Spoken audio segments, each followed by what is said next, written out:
English structure के part 2 में आपका स्वागत है। हम देखेंगे कि अगला स्ट्रक्चर क्या है। लेट प्लस नाउन या प्रोनाउन। लेट एक वर्ब है जिसका मतलब होता है अनुमति देना। तो वर्ब के बाद जो भी नाउन या प्रोनाउन आएगा वो ऑब्जेक्ट के रूप में आएगा, plus V1 plus other word. अब इस स्ट्रक्चर पर वाक्य हिंदी को समझेंगे कि कोई काम करने दें, बड़ा रहेंगे तो छोटा रहने पर कोई काम करने दो, अर्थात अनुमति देना का अर्थ होता है। जैसे लेट मी स्टे हियर, मुझे यहाँ ठहरने दें। अगर किसी बड़े व्यक्ति से कहना है तो कहेंगे कि मुझे यहाँ ठहरने दें। छोटा रहेगा तो मुझे यहाँ ठहरने दो। Let him speak in English, उसे अंग्रेजी में बोलने दो। मना भी कर सकता है तो डोंट पहले लगा देंगे लेट के पहले। Don't let him play here, उसे यहाँ मत खेलने दो। Don't let him come here, उसे यहाँ मत आने दो। Please let me go home, request भी कर सकते हो, कृपया मुझे घर जाने दें। लेट देम प्ले देयर, उन लोगों को वहां खेलने दो। खेलने दो, देना मतलब अनुमति देना, मतलब उन्हें वहां खेलने की अनुमति दो, यह भाव है। जैसे लेट मी स्टे हियर, मुझे यहाँ ठहरने दें, इसका मतलब हुआ कि मुझे यहाँ ठहरने की अनुमति दें। लेट द बॉय कम इन, इस जो लड़का है इस लड़के को अंदर आने दो। लेट अस प्ले हियर, हम लोगों को यहाँ खेलने दें। Let the man go out, इस आदमी को बाहर जाने दो। अब लेटस से जो आता है उस लेटस का प्रयोग आपसी सलाह मशविरा में होता है। जैसे लेटस लर्न इंग्लिश, हम लोग अंग्रेजी सीखें। लेटस हेल्प दिस बॉय, हम लोग इस लड़के की मदद करें। Let's go for a walk, हम लोग टहलने चले। लेटस लर्न कंप्यूटर, हम लोग कंप्यूटर सीखें, मतलब आपसी सलाह मशविरा होता है। मतलब हम लोग कोई काम करें, आपस में सलाह मशविरा होता है। Let's help this old woman, हम लोग इस ओल्ड वुमन को मतलब बूढ़ी औरत की मदद करें।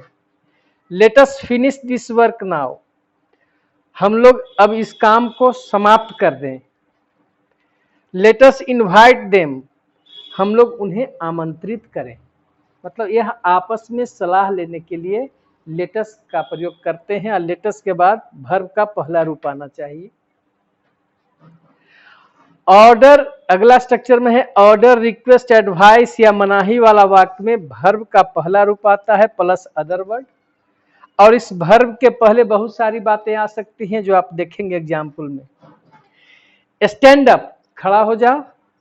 बी क्वाइट, बी के बाद नाउन या एडजेक्टिव आए तो बी का मतलब होना, बनना या रहना। जैसे बी बिजी, व्यस्त रहो। बी हैप्पी, खुश रहो। ऑलवेज बी हैप्पी, अगर ऑलवेज पहले लगा देंगे, हमेशा खुश रहो, तो ऑलवेज को वर्ब के पहले रखेंगे। ऑलवेज बी हैप्पी, हमेशा खुश रहो। ऑलवेज बी बिजी, हमेशा व्यस्त रहो। ठीक है। बी क्वाइट, शांत रहो। बी ऑनेस्ट, ईमानदार बनो। बी एन ऑनेस्ट स्टूडेंट, एक ईमानदार छात्र बनो। ऑलवेज बी बिजी, हमेशा व्यस्त रहो। नेवर बी लेट, कभी देर मत हो। हैव ए काउ, एक गाय रखो। हैव ए काउ, हैव के बाद जब नाउन आए तो रखना का अर्थ। Have a good book of grammar, एक अच्छी ग्रामर की किताब रखो। हैव पेशेंस, धैर्य रखो। हैव फ्रेंडशिप विथ ऑल, सभी के साथ मित्रता रखो। बी फ्रेंडली टू ऑल, सभी के साथ मित्रवत रहो, रहना का भाव आया तो बी का प्रयोग किया। डोंट बी एक्साइटेड, उत्तेजित मत हो। हैव गुड फ्रेंड्स, अच्छे दोस्तों को रखो। हैव गुड कंपनी, अच्छे दोस्तों के साथ अपना जो रहते हो, अच्छे दोस्तों के साथ जो है अपने अच्छे दोस्त को रखो। Please allow us to play here, कृपया हम लोगों को यहाँ खेलने की अनुमति दें। जब रिक्वेस्ट आया तो वर्ब के पहले जो आता है, इस वर्ब के पहले आप प्लीज लगा सकते हैं। Kindly send me some money, कृपया मुझे कुछ पैसा भेज दें। Have sympathy with the poor, गरीबों के साथ सहानुभूति रखो। हैव है डोंट वेस्ट योर टाइम, अपना समय बर्बाद मत करो। प्लीज डोंट स्मोक हियर, आग्रह रूप से किसी को मना भी कर सकते हैं। प्लीज डोंट स्मोक हियर, कृपया यहाँ धूम्रपान नहीं करें। प्लीज डोंट स्पीट हियर, कृपया यहाँ न थूकें। स्टॉप द फायर, सेना में आदेश देता है स्टॉप द फायर, मतलब जो फायरिंग है उसको रोक दो, बंद करो। डोंट सेल दिस काउ, इस गाय को मत बेचो। तो आपने इस वाक्य में देखा होगा कि ऑर्डर भी आया, रिक्वेस्ट भी आया, एडवाइस भी आया, मनाही भी आया। तो इस वाक्य को हम कौन सा सेंटेंस कहते हैं? ऑर्डर, रिक्वेस्ट, एडवाइस और मनाही को कौन सा सेंटेंस कहेंगे? इंपरेटिव।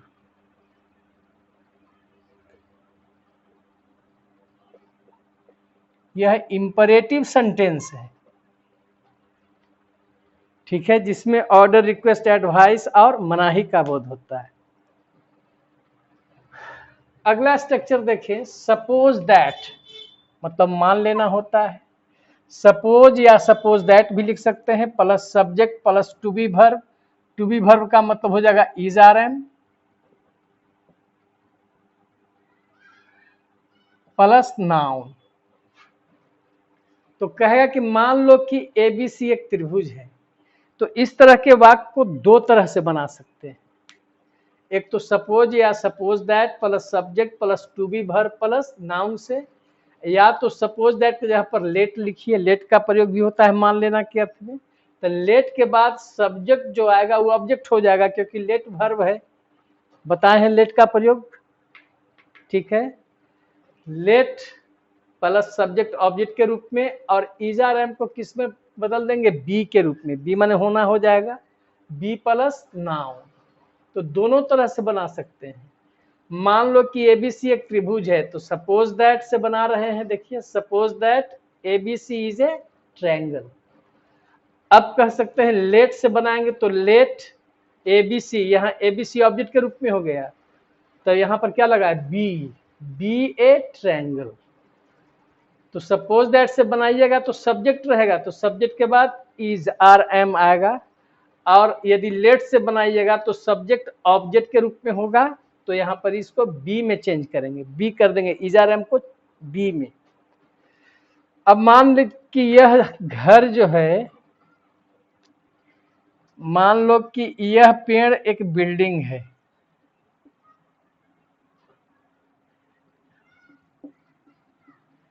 तो सपोज या suppose that this tree is a building, तो इसको ऐसे ही बना सकते हैं, लेट दिस ट्री। तो लेट से बनाएंगे तो होना के लिए बी, और सपोज या सपोज दैट से बनाएंगे तो इज आर एम। तो let this tree be a building.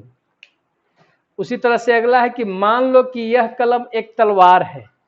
तो suppose that this pen is a sword, या लेट दिस पेन, तो लेट से बनाएंगे तो इज आर एम की जगह पर बी हो जाएगा, तो let this pen be a sword, ठीक है। अब अगला स्ट्रक्चर देखिए, may plus subject plus V1 plus other word, और चिन्ह है एक्सक्लामेशन का। तो इसका मतलब कि इस वाक्य से आशीर्वाद, ब्लेस, आशीर्वाद व्यक्त होगा, कर्स, श्राप भी व्यक्त होगा, विश, शुभकामना भी व्यक्त होगा, और प्रे, प्रार्थना भी व्यक्त होगा। तो अब आपको ध्यान में रखना है कि जिस वाक्य से आशीर्वाद, ब्लेस, श्राप, कर्स, शुभकामना, विश, प्रार्थना, प्रे का बोध हो, उस वाक्य को ऑप्टेटिव सेंटेंस कहते हैं। और जिस वाक्य से ऑर्डर, रिक्वेस्ट, एडवाइस और मनाही का बोध हो तो उस वाक्य को इंपरेटिव सेंटेंस कहते हैं। ठीक है, तो अब देखिए, मे यू लिव लॉन्ग, तुम दीर्घायु हो, मतलब इच्छा व्यक्त हो रही है। और इच्छा में आपको चार तरह की बात हो सकती है। इच्छा में श्राप भी हो सकता है, इच्छा में आशीर्वाद भी हो सकता है, इच्छा में शुभकामना भी हो सकता है, और इच्छा में प्रार्थना भी हो सकता है। मे यू लिव लॉन्ग, तुम दीर्घायु हो। May you always be happy, may you always be happy, तुम हमेशा खुश रहो, रहना के लिए बी लाना होगा। May you have a happy journey, तुम्हारी यात्रा मंगलमय हो, शुभकामना वाला वाक्य है। शुभकामना वाला वाक्य में एक चीज ध्यान रखिएगा, मंगलमय हो या सुखमय हो, तो होना का मतलब रखना होता है, तो उसमें हैव का प्रयोग जरूर करेंगे, वर्ब के रूप में उसमें have. May you have a happy journey, तुम्हारी यात्रा मंगलमय हो। May you have a happy new year, तुम्हारा नव वर्ष मंगलमय हो। May you have a happy married life, तुम्हारा वैवाहिक जीवन सुखमय हो, मंगलमय हो। May you have a happy birthday, तुम्हारा जन्मदिन मंगलमय हो। ठीक है। मे यू डाई सून, तुम जल्दी मर जाओ, मेरी इच्छा है कि तुम जल्दी मर जाओ, मतलब क्या दिया, कर्स किया, श्राप दिया। May you go to hell, तुम नरक में जाओ। अगर रहेगा may you go to the dogs, dogs phrase है, चूल्हा में जाओ। May you go to the dogs, तुम चूल्हा में जाओ, यह भी एक तरह का श्राप है। May God help my brother, भगवान मेरे भाई की मदद करें, प्रार्थना कर रहा है, ईश्वर से प्रे है। May God grant peace to his departed soul, जब किन्हीं का प्राण टूट जाता है तो उनकी आत्मा के शांति के लिए ईश्वर से प्रार्थना की जाती है कि भगवान उनके दिवंगत आत्मा, डिपार्टेड सोल मतलब दिवंगत आत्मा, भगवान उनके दिवंगत आत्मा को शांति प्रदान करें। तो शांति प्रदान करना का अंग्रेजी ग्रांट पीस, शांति प्रदान करना का अंग्रेजी ग्रांट पीस, दिवंगत आत्मा का अंग्रेजी डिपार्टेड सोल। तो ईश्वर उनके दिवंगत आत्मा को शांति प्रदान करें। तो यह आपका था, कौन सेंटेंस था आपका, ब्लेस, कर्स, विश और प्रे, इसको ऑप्टेटिव सेंटेंस कहते हैं, मतलब इच्छा बोधक वाक्य। उसमें मे शुरू में आता है, plus subject plus V1 plus other word, exclamation का चिन्ह आता है। ठीक है, इस तरह से इस वीडियो में मैंने जो इंग्लिश स्ट्रक्चर है उसका पार्ट 2 जो है सो मैंने आपको बताया। यह रेगुलर चलेगा, बिल्कुल नीचे से ही चल रहे हैं, आप ध्यान दे करके एक बार देखेंगे।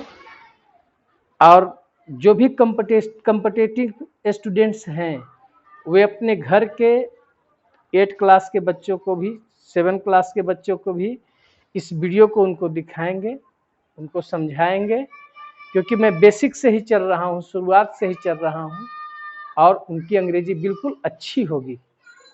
जैसे ही इसमें कई पार्ट आएंगे और यह काफ़ी लंबा पार्ट चलेगा, और इंग्लिश स्ट्रक्चर जो है आज आधुनिक मॉडर्न इंग्लिश में जो है इसका बहुत अहम रोल है अंग्रेजी सीखने में।